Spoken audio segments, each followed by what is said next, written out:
the frustration kept mounting for this Syracuse team on offense. Those shots, again, weren't falling. Syracuse shot barely over 20% in the second half. Things just were falling apart offensively for the Orange, and Virginia was able to capitalize on that.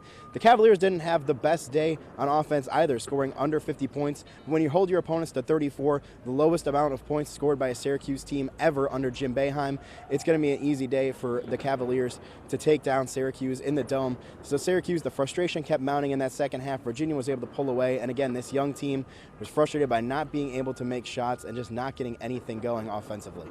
Corey, in his post-game press conference, Dino Babers came out right away and put the blame on himself and his coaching staff for not helping properly mentally prepare his team for this tough road test, and says also addressed it later on as something they really need to fix going in to obviously next week at home facing the defending national champions, saying he needs to bring his family back into the house and tell them exactly what they need to do before going out there next week and executing it much better than they did here today in College Park. For some, collecting baseball cards is just a childhood hobby. But for most of the people at Collector Fest at the State Fairgrounds in Syracuse, collecting cards and sports memorabilia is a lifelong passion.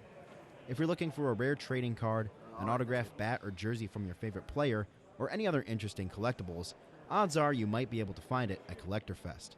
The semi-annual event has been going on since 1986 and is put on by CNY Promotions, whose owner, Lynn Lake, says collector shows like this are much more customer-friendly than buying online. Because here you can work out deals with the vendors and create relationships where not only are they buying stuff here, but they can buy stuff, down the road from them through the mail or meeting them in person. Customers can get to know vendors like Eric Beletsky, who says helping collectors find rare items they've been searching months or years for always puts a smile on his face. In their faces when they find that card that they haven't found before, that one-off card. That card is like 1 of 10 or 1 of 1 type of thing. While some are here just for the love of collecting, others are here for a cause. Syracuse native Mark Rydall is the founder of Cards for a Cure and travels around the state and country selling sports memorabilia to raise money for juvenile diabetes research after his son was diagnosed nearly 16 years ago. Mark loves that he found a way to turn his passion for collecting into a way to support his son. This was just a natural progression. I love doing this.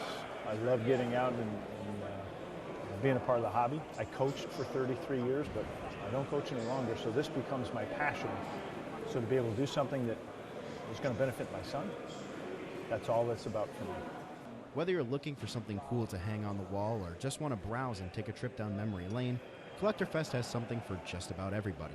And you never know what you might find or who you might meet. The regular legacies are 5, the orange is 10, and the chrome is 10. In Syracuse, I'm Michael Adzima, NCC News. For most college basketball teams, holding your opponent to under 50 points is a pretty good night and is usually going to earn you a win. But that might not be the case when you're going up against one of, if not the best defense in the country, like Syracuse had to do here in their season opener on Wednesday night, as the Orange fall to defending national champs Virginia 48-34. And for Syracuse head coach Jim Boeheim, the answer was simple. UVA's suffocating defense was just too much to handle. Very difficult to play against. They're in the top 2 or 3 teams every year defensively. You don't want to play them the first game. Offenses take a little bit more time. This is hard. It's really hard. But we didn't get in the rhythm because of it, and they just made it difficult. They just work really well together. I mean, it's a man-to-man defense, but at the same time, you're going against 1 on 5 kind of. And going in, coach told us that we were gonna, whenever we try to drive gaps, that they were gonna. That tough Virginia defense caused plenty of headaches for Syracuse in this season opener, as the Orange shot under 25% from the field and attempted almost 30 shots from beyond the three-point line. All those missed shots helped Virginia out-rebound Syracuse by a huge margin of 47-28. Now Jim Boeheim must regroup his squad and prepare them for a tough matchup against a Colgate team that made the NCAA tournament last year, as the Orange face Colgate here in the Dome next Wednesday. Reporting from the Dome, I'm Mike Adzima, Citrus TV.